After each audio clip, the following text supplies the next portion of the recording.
Welcome back to Historical Documentary Official. In today's documentary, we uncover a story that shaped the world. The night was unusually quiet, as if the land itself was holding its breath, when the first whisper of the secret railway began. Not in official documents, not in military tents, not on maps. It began in the trembling voices of the men who were told they would build it. And in the silent dread of the swamps that waited for them, the hook came from the darkness. A single lantern flickered over the waterlogged earth, its glow shaken by the breath of the man carrying it. His name would never appear in military records. His grave would never be found. But he remembered the exact moment the world changed. He remembered the moment he stepped into the swamp that would swallow thousands. His name was Arun, a worker from a remote village who had been seized, transported, and forced into labor. This story begins with his first step into the unknown night, where the mud was already pulling at his ankles, as if eager to claim him. Behind him marched hundreds more. Prisoners of war. Civilians. Men torn from their homes. Some still hoping to escape. Some already broken. Some whispering prayers into the unmoving air. They followed Captain Mori, the Japanese officer tasked by the high command to complete the railway at any cost. Mori's face revealed nothing. His eyes remained steady, cold, and unreadable, reflecting only duty. He did not see the swamp as the men did. He saw only the Emperor's order. Beside him walked Sergeant Kaito, younger, restless, and burdened by an unease he tried desperately to hide. Kaito was not cruel by nature. But war reshapes men faster than time ever could. He watched the prisoners stumble through the muck, and though he hardened his face, something inside him slowly cracked. The Japanese Empire demanded a railway to move troops and supplies swiftly. A railway through terrain where no sane engineer would build. But the Empire believed in discipline, not doubts. And Mori believed in obedience. The swamp greeted them with a stench of death, though no bodies lay in sight. The water was dark, nearly black. The ground felt alive and shifting. The air hung thick with insects that swarmed the prisoners' faces, clinging to sweat, seeking wounds. Arun looked up at the moon.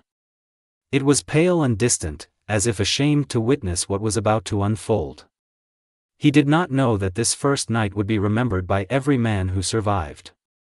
Nor could he know that most who marched beside him would not see the railway completed, but he did know one thing: the swamp would not give anything back without a price. The first sound of the railway was not the clatter of metal. It was the sound of bodies collapsing. The weight of tools, the brutal humidity, the sinking earth, the mosquitoes that bit like knives. Some men fainted. Some vomited. Some trembled before even lifting the first wooden beam. Mori ordered the work to begin. No speeches. No encouragement. Only commands short and sharp. Arun and the others plunged into the mud, their legs disappearing to the knee. Every movement was a struggle. Every breath felt stolen. They worked under lanterns that barely pushed back the darkness. The swamp whispered around them, a chorus of frogs, the hiss of insects, the crackle of unseen creatures sliding beneath the water. Hours passed. The night offered no mercy. The first death came quietly. A man's foot became trapped in a pocket of sinking mud. Before the guards noticed, before anyone could reach him, the swamp had taken him. His scream was cut short by the water covering his mouth. Then his nose. Then his eyes. Arun stared at the ripples where the man disappeared. Kaito looked away. Mori did not flinch. Work continued. Every few minutes, another man stumbled. Some sank. Some were beaten to rise. Some no longer could. This was the birth of the secret railway. Days blurred into one another. The sun brought no relief. It only opened wounds the night had left. Heat blistered their skin. Leeches clung to their legs. Fever spread through the camp like wildfire. But the jungle around them remained indifferent, patient, ancient. The prisoners built makeshift wooden platforms to carry the rails, but each step required lifting wood heavier than hope. Mori demanded deadlines, impossible ones. Kaito watched over the men, unsure whether he was protecting them from the swamp or from Mori. Among the workers was Arun's closest friend, Niren, once a fisherman, now a prisoner who carried both rails and stories. Niren was older, slower, but carried within him a strange calm. He whispered to Arun that swamps never kill without reason, that they sense fear, that they test the worth of every life touching them. Arun did not believe him at first. But as the days dragged on and the swamp claimed more men, Niren's words began to echo in his mind. Some nights, when the officers returned to their tents, the prisoners whispered about escape. But how do you escape something that surrounds you, swallows you, blinds you, and hears every breath you take? The swamp was not a landscape. It was a trap. Still, hope is a stubborn thing. Even when starving. One night, 3 prisoners ran. The guards caught only 2. The swamp caught the 3rd. His scream pierced through the forest for several minutes before it stopped abruptly. Mori told his men not to retrieve the body, that he said the swamp would teach everyone the lesson they needed. Kaito hesitated but said nothing. Weeks passed. The railway crawled forward, inch by inch, beam by beam. Every piece of wood placed on sinking mud felt like a defiance of nature itself. The Japanese soldiers suffered too. Mosquitoes spared no one. Diseases spread through their ranks. Supplies ran low. Even Mori's expression occasionally cracked, revealing exhaustion beneath discipline. Still, he enforced the emperor's order. Still, the men worked until their hands bled. Still, the swamp watched, patient. On one of the rare quiet nights, Niren suddenly woke in terror. He told Arun he dreamed of the railway rising from the swamp, built not on wood or stone but on the bones of the dead. Arun tried to calm him, but deep down, he feared the dream was less a vision and more a warning. The next day proved him right. A storm arrived without warning. Thunder cracked open the sky. Rain poured with a violence unseen before. The swamp swelled, swallowing the work of weeks within minutes. Wood floated away. Men were swept into unseen depths. Tools vanished. Tents collapsed. Kaito rushed to pull men from the water while Mori screamed orders no one could hear. In the chaos, Arun caught Niren's arm as the old man slipped toward the rushing water. The roar of the storm drowned their voices, but Arun's grip held, refusing to let his friend be taken. When the storm finally ended, silence returned, but it was a different silence. Heavy. Grieving. The railway they had built had nearly disappeared. The high command demanded speed. Mori demanded discipline. The swamp demanded lives. The morning after the storm did not feel like a new day. It felt like the remains of something destroyed beyond repair. Mist clung to the shattered landscape, drifting over broken beams and drowned tools. The swamp looked peaceful again, as if it had not swallowed men whole just hours earlier. Arun stood ankle-deep in water, staring at the ruins of all they had built. His body was sore, his hands torn, but what hurt more was the knowledge that their suffering meant nothing to the storm. To the swamp. To Mori's orders. Only to the men who survived and would now rebuild everything from the beginning. Niren sat nearby, shivering despite the humid air. His eyes followed the drifting pieces of wood as if each fragment belonged to someone he once knew. Arun placed a hand on his shoulder, but Niren did not respond. He had seen too much. And the storm had taken something from him that words could not restore. Captain Mori walked the length of the ruined track with a posture that defied exhaustion. His uniform was soaked. His face was pale with anger. The railway had to be completed. Failure was not an option the Imperial Army tolerated. He knew the consequences of delay. The High Command did not care about storms or nature or human cost. They cared about victory and obedience. Sergeant Kaito followed him, quietly assessing the damage. Mud clung to his boots. His eyes moved from Mori to the prisoners, reading their fear, their broken spirits. He knew what Mori was thinking. He also knew the weight of orders that could shatter a man's conscience. At midday, Mori gathered the prisoners. His voice was steady but colder than the air before a storm. He told them the railway must advance faster. Twice the speed. No more excuses. No rest days. No delays. The emperor demanded progress. The army demanded sacrifice.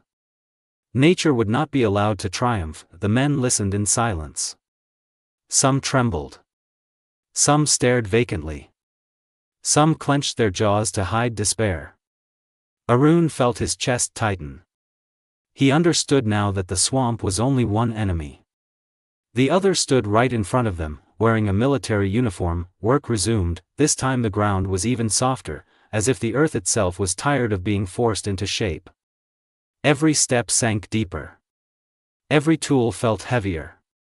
The heat pressed down like an invisible hand squeezing the breath from their lungs.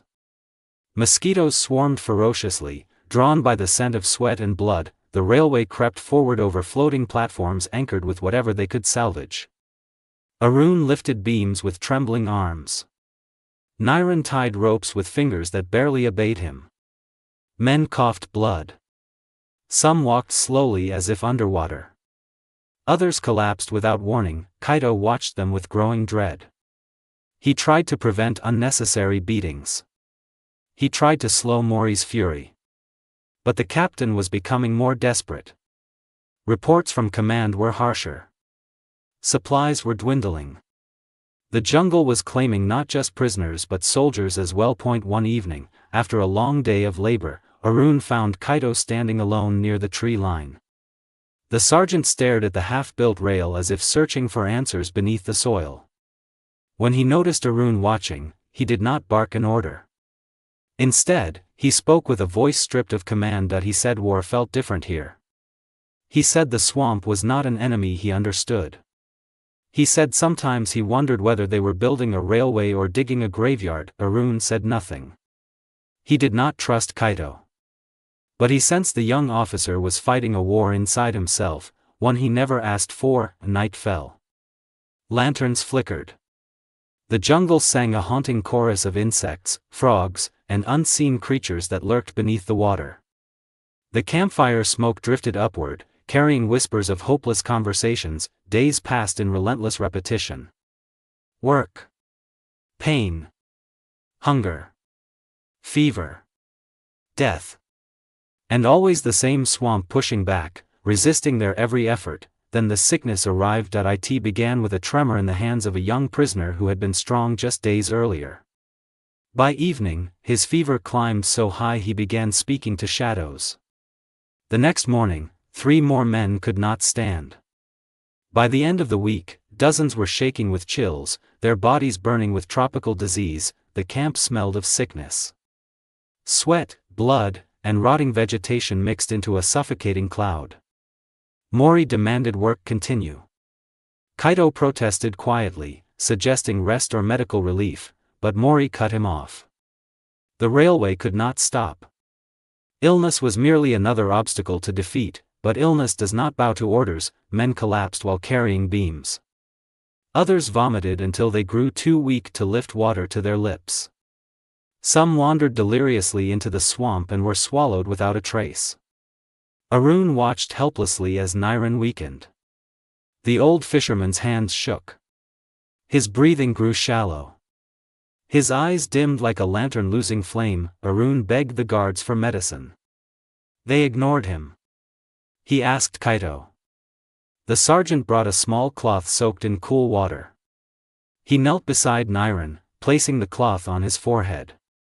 Niran opened his eyes just long enough to whisper a thank you in a trembling voice. Kaito said quietly that he wished he could do more. The line between prisoner and soldier blurred that night. Thunder rumbled in the distance again. The sky darkened, warning them of another storm. The men hurried to cover the unfinished sections of the railway with makeshift tarps. Mori barked orders even as wind tore at his uniform. Kaito helped brace the platforms, pulling ropes with hands blistered from days of labor. Arun carried Niran to the driest patch of land he could find. But as the wind grew stronger, Niran gripped his arm. His voice was faint. He said the swamp was calling again.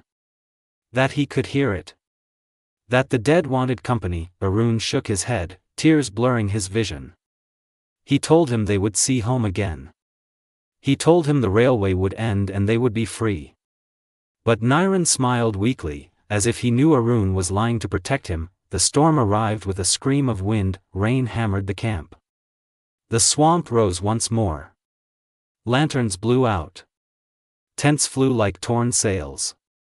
Men shouted for help, voices lost beneath the storm's roar. In the chaos, Arun clung to Niren as the water rushed around them. Kaito waded toward them, shouting that they needed to move. Mori yelled commands from somewhere in the darkness, furious at a storm that refused to obey him. Lightning tore open the sky, flaring across the swamp. Arun saw, just for a moment, the railway stretching through the darkness, shaking, sinking, half devoured by the rising waters. Then he felt Niren's grip loosen. He looked down. Niren's eyes had closed. Arun screamed his name, shaking him, begging him to wake. But the swamp had claimed him without warning. Quietly, gently, almost mercifully, Arun held his friend's lifeless body as the storm raged. Kaito reached him, kneeling beside him, rain tearing down his face. The sergeant placed a trembling hand on Arun's shoulder. Not as an officer. As a man. As someone who understood loss, Mori shouted for Kaito, demanding he return to securing the railway. But Kaito did not move. He stared at Niren's body, then at Arun. Something changed behind his eyes. Something decisive. Something dangerous. The storm lasted all night, and when dawn came, the railway stood in ruins again, but this time, so did Mori's authority. The swamp was silent at sunrise, as if mourning the lives taken in the night. Mist drifted over the flooded camps, wrapping the broken structures in a pale shroud. Arun sat beside Niren's still body, the weight of grief pressing into his bones. He had not slept. His eyes were swollen, and his hands trembled from exhaustion and sorrow. The storm had passed, but something darker had settled over the railway. Captain Mori stood on what remained of the platform, his uniform torn and his expression carved from stone. He stared at the ruined line, the twisted beams, and the drowned foundations. His jaw clenched. The Empire demanded progress. Command demanded obedience. But nature had mocked him again, tearing apart everything he tried to build. Sergeant Kaito stood a few steps behind him, silent, conflicted. He had watched Mori break men to force the railway forward, but last night had broken something inside him as well. The swamp had stolen more than labor, it had taken souls, dignity, hope. Mori turned sharply and ordered the surviving prisoners to gather. His voice cracked with a fury that tried to mask fear. He blamed their weakness. He accused the storm of being an excuse. He demanded that work resume immediately. The Empire did not wait for nature.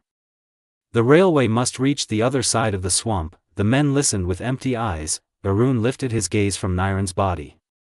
Something inside him hardened. He was not the same man who had entered this jungle. He was done pleading. Done hoping the swamp would spare them. Done trusting that obedience would save lives. He stood, quietly, gently laying Niren onto a piece of broken bamboo like a final offering. Kaito watched him. He recognized the look, not rebellion, not defiance, but a man who had lost everything except the courage to face what came next. As the prisoners moved toward the worksite, Mori paced along the half-drowned platforms. He barked orders at the guards, insisting the project had to accelerate. His voice trembled, not with weakness, but with a man drowning in expectations. The railway was his command. His responsibility. His burden. The sun rose, turning the swamp into a glistening field of poison. Men dragged beams, tied ropes, hammered stakes into unstable ground. Sweat dripped from exhausted faces. Feet sank into mud. Bodies wavered like candles about to go dark. Hours passed in a haze of heat, then a man collapsed, then another, then a third. The swamp claimed them without violence, only exhaustion. The fever had not gone. The sickness that killed Niren was spreading, unseen, unstoppable. Arun fell to his knees beside a dying man, cradling him like he once cradled Niren. He looked up at Mori, his voice cracking. He said the men were dying. He said the railway would never be built like this. He said they needed rest. Medicine. Water. Humanity. Mori's face darkened. He ordered Arun to stand.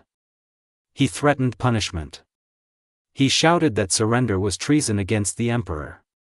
The guards tightened their grips on their rifles. Kaido stepped forward. He said Mori needed to stop. The guards froze. Even the jungle went quiet. Mori turned slowly, shock flashing across his eyes. Kaido had never disobeyed him. Never questioned him. Never stepped out of line. Mori demanded he stand down, but Kaido repeated himself, clearer this time. He said that if they continued, they would lose everyone. Soldiers. Prisoners. The railway would be built on corpses, and the swamp would take even those eventually. He said nature was not the enemy, but pride was. Mori snapped. He struck Kaido across the face with the back of his hand. The sound echoed through the swamp. Kaido staggered but did not fall. Mori ordered the guards to restrain him. To punish him. To remind the men what disobedience meant. No one moved. The guards stared at the ground. Sweat dripped from their temples. They had carried sick soldiers through the night. They had lost friends to disease. They were afraid, not of Kaido, not of Mori, but of the swamp that swallowed the strongest without hesitation. Mori repeated the order, louder, his voice trembling now. Still, no one moved. Then, without warning, a section of the railway collapsed in the distance. The ground shuddered. The platform sank, swallowed by mud and water. It vanished almost instantly, as if the swamp had opened its mouth to devour another offering. The men stared at the place where the railway had been. Everything they built was being erased again. Mori looked at the collapse, then at his men. Panic flashed across his face. He pulled his pistol. He aimed it at Kaido. Arun stepped between them without hesitation. The world held its breath. Mori's hand shook. Sweat rolled down his forehead. His eyes darted between Arun and Kaido. He screamed that he could not fail. That he would not lose the railway. That the emperor demanded victory, but the swamp did not care about emperors, and Mori's own men were no longer behind him. His arm trembled. His breath quickened. Then, slowly, his pistol lowered. The fight bled out of him, replaced by the crushing weight of reality. He looked around at the dying men, the sinking platforms, the endless swamp, the ghosts that lingered behind every tree. For the first time, he looked small. Human. Broken. Kaido stepped forward, gently taking the pistol from his hand. Mori did not resist. He sank to his knees, staring at the mud, whispering apologies. The wind immediately carried away. The railway was abandoned. The men buried Niran and the others on a patch of dry land beneath a lone tree. Arun placed a carved piece of bamboo above Niran's grave, shaped like a small boat, the symbol of his life before the war. Kaido helped him place it, his hands steady, his expression somber. They burned what was left of the camp. Not out of rage, but to leave no ghosts behind. Smoke drifted upward like a final prayer. Weeks later, survivors were moved away from the swamp. The railway was later attempted by other units, then abandoned again. Deadly diseases, storms, and unstable ground made it impossible. Nature reclaimed what had been forced upon it. Only fragments of wood and rusted tools remained, swallowed by vines and water. Arun carried the memory of Niran with him long after the war. He carried the faces of men he lost, the cries from the swamp, the courage of those who stood against brutality. He carried the sound of the storm that changed everything. Kaido carried the weight of choosing humanity over command. His decision saved lives, but cost him certainty. He learned that war was not duty, it was consequence. Years passed, the swamp grew thick again, untouched and unaware of the battles once fought within it. But sometimes, in quiet moments, people claimed they could hear faint echoes, hammering on wood, ropes tightening, men shouting, storms roaring. As if the swamp remembered, even when the world did not. Arun returned one day, long after peace had settled. He stood where the railway once began, now covered in tall reeds. He whispered Niran's name into the warm wind. The swamp answered only with silence, but he felt something else too. A presence. A memory. A promise that the dead were not forgotten, that he walked away slowly, leaving the swamp to its own quiet eternity. The story of the secret railway ended not with completion, but with understanding. It taught that nature could not be conquered by force. That war demanded sacrifices it never returned. That courage sometimes meant refusing to obey. And that even in the darkest places, humanity could rise, quietly, defiantly, beautifully. The railway through the deadly swamps was never finished, but the lessons carved into the lives of those who survived became a history far more powerful than steel tracks could ever